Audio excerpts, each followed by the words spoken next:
Selamat datang di channel Zona Belajar Mandiri. Selamat pagi anak-anak semua. Assalamualaikum warahmatullahi wabarakatuh.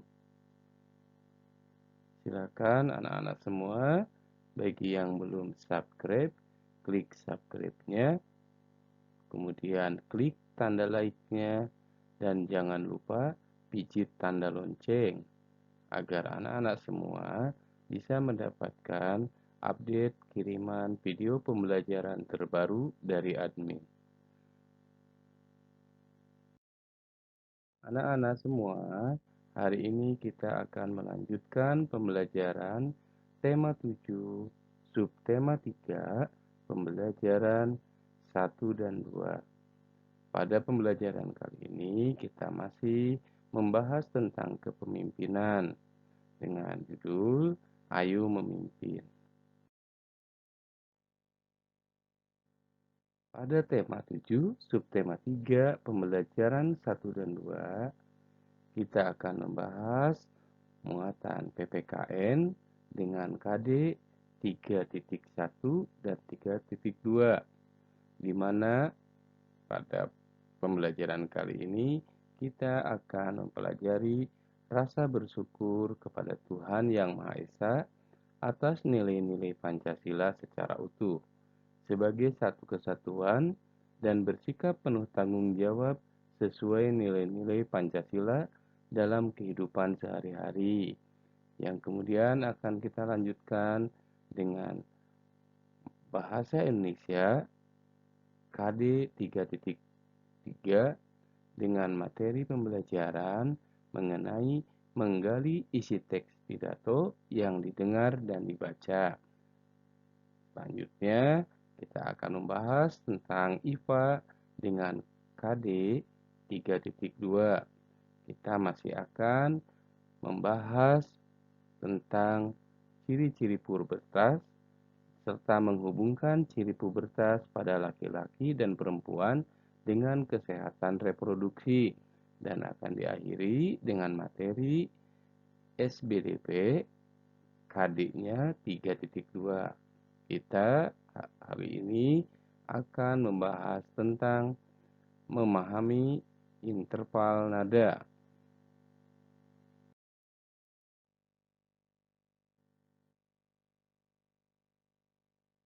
Anak-anak, apakah kamu ingin menjadi seorang pemimpin? Kemampuan apa yang sudah kamu miliki? Apakah kemampuanmu akan bermanfaat bagi anggota? Pemimpin yang tahu kelebihan dan kekurangan dirinya adalah pemimpin yang bijaksana. Bergotong royong dan bermusyawarah merupakan cerminan dari pemimpin tersebut. Pemimpin yang bijaksana merupakan pemimpin yang amanah. Jadi, siapapun juga yang berusaha ingin menjadi seorang pemimpin harus memiliki sifat seperti di atas. Sikap yang harus dimiliki oleh seorang pemimpin diantaranya adalah satu, seorang pemimpin harus memiliki sikap jujur dalam menjalankan kepemimpinannya. Kemudian, mampu bersikap tegas jika ada anggotanya yang melakukan tindakan tidak disiplin. Selanjutnya adalah bertanggung jawab terhadap kesejahteraan anggota yang dipimpinnya. Mampu bersikap tenang meskipun berada di bawah tekanan. Yang kelima, mampu mengarahkan anggota untuk mencapai tujuan bersama. Yang keenam, mau menerima kritik dan saran dari anggota yang dipimpinnya. Dan yang terakhir adalah mampu menerapkan nilai-nilai Pancasila dalam kehidupan sehari-hari sehingga menjadi teladan yang baik bagi anggotanya. Pesan dalam pidato kepemimpinan.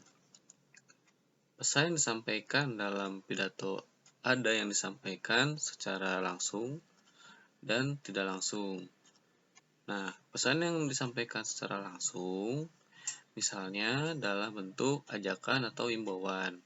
Misalkan, ada ajakan membuang sampah pada tempatnya, ataupun ada ajakan untuk memeriahkan acara kemerdekaan. Nah, itu berarti disampaikan secara langsung.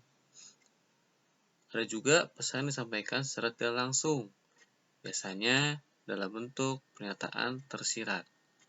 Apa itu tersirat ya?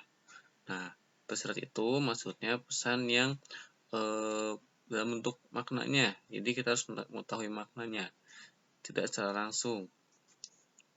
Seperti itu ya. Lalu, hal-hal yang perlu diperhatikan saat menyimpulkan pesan pidato. Ya, yang pertama, pesan harus mencakup isi pidato yang disampaikan.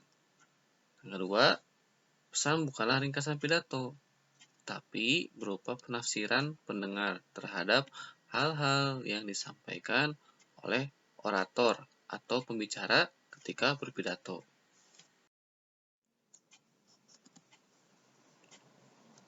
Berbicara tentang pemimpin, banyak pemimpin yang dibuat patungnya sebagai bentuk penghormatan dan untuk mengenang jasa-jasanya. Nah, siapakah pemimpin idolamu? Adakah patungnya? Nah, karena ini berkaitan dengan patung, maka kita bahas pengertian tentang seni patung. Patung merupakan karya seni 3 dimensi, yaitu memiliki ruang atau volume, sehingga dapat dilihat dari segala arah. Corak patung dari tiap daerah di Indonesia berbeda-beda. Corak patung muncul karena pengaruh budaya yang ada pada masyarakat. Ada corak patung yang meniru bentuk alami seperti manusia, hewan, atau tumbuhan. Fungsi patung. Patung memiliki fungsi sebagai berikut. Yang pertama adalah fungsi religi. Artinya, patung religi dibuat dengan tujuan sebagai sarana beribadah dan bermakna religius bagi sebagian umat beragama. Yang kedua, yaitu patung monumen. Patung monumen dibuat untuk memperingati atau mengenang peristiwa dan kejadian yang bersejarah atau jasa seorang pahlawan di masa lampau. Selanjutnya ada patung kerajinan. Patung kerajinan biasanya dibuat untuk dijual. Patung jenis ini dibuat oleh para pengrajin. Selanjutnya ada patung arsitektur. Patung arsitektur dibuat untuk menunjang dalam konstruksi bangunan dan bernilai estetika atau keindahan. Sedangkan patung seni merupakan patung yang dibuat dengan tujuan sebagai karya seni murni untuk estetika yang hanya dinikmati keindahan bentuknya. Dan yang terakhir adalah patung dekorasi. Patung dekorasi dibuat dengan tujuan untuk menghias bangunan atau lingkungan taman, baik taman rumah maupun taman bermain. Anak-anak, kita akan membahas tentang pubertas, yaitu perubahan pada masa pubertas. Tahapan perkembangan dan pertumbuhan manusia umumnya terbagi menjadi balita, kanak-kanak, remaja, dewasa, dan usia lanjut. Masa remaja merupakan peralihan dari masa anak-anak menuju masa dewasa. Pada awal masa remaja, kita mengalami masa pubertas. Pada masa ini, terjadi perubahan pada tubuh, baik yang terlihat maupun tidak.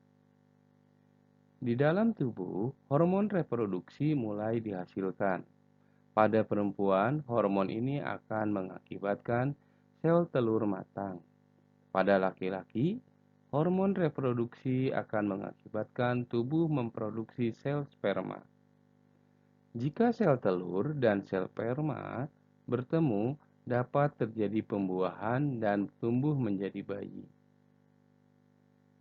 Pada umumnya, pada masa ini, kesehatan reproduksi remaja akan memperlihatkan ciri-ciri pubertas. Pada perempuan, dia akan mengalami menstruasi setiap jangka waktu tertentu, umumnya setiap 28 hari sekali. Pada laki-laki, dia akan mengeluarkan sperma. Ciri-ciri lain ditandai dengan perubahan tubuh yang terlihat. Pada perempuan, misalnya payudara akan tumbuh sebagai persiapan untuk memberikan ASI, air susu ibu, bagi bayinya kelak. Pada laki-laki, otot-otot tubuhnya berkembang lebih besar dan kuat, sehingga diharapkan laki-laki lebih kuat secara fisik untuk melindungi keluarganya. Persiapan dalam menghadapi masa pubertas antara lain, saat memasuki pubertas, kebutuhanmu untuk berteman menjadi lebih besar. Yang kedua, teman dan lingkungan di sekitarmu memiliki pengaruh yang besar bagi kehidupanmu. Oleh karena itu, kamu harus dapat memilih teman dengan baik. Selain kebutuhan dalam berteman, kamu juga harus berhati-hati ketika memilih tayangan untuk ditonton. Pilihlah tayangan yang sesuai dengan usiamu.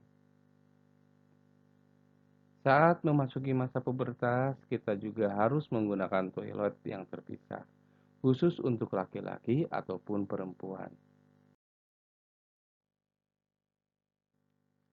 Anak-anak, inilah tugas untuk kalian kerjakan di rumah. Yang pertama, apakah kamu tahu kelebihan dan kekurangan dirimu? Ayo isi di dalam diagram berikut. Yang kedua adalah catatlah beberapa kegiatan yang membutuhkan gotong royong di sekolahmu, minimal 3 contoh.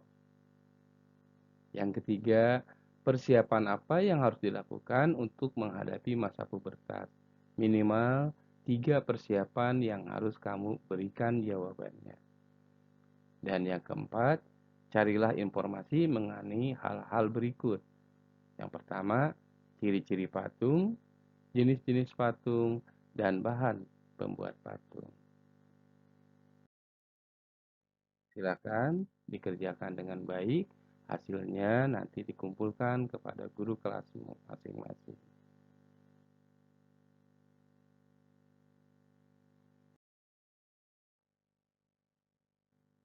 Baiklah anak-anak, pembelajaran hari ini telah selesai. Jangan lupa kerjakan tugasnya dengan baik. Sampai jumpa kembali di pembelajaran berikutnya di tempat dan lokasi yang sama. Zona Belajar Mandiri Channel. Terima kasih. Wassalamualaikum warahmatullahi wabarakatuh.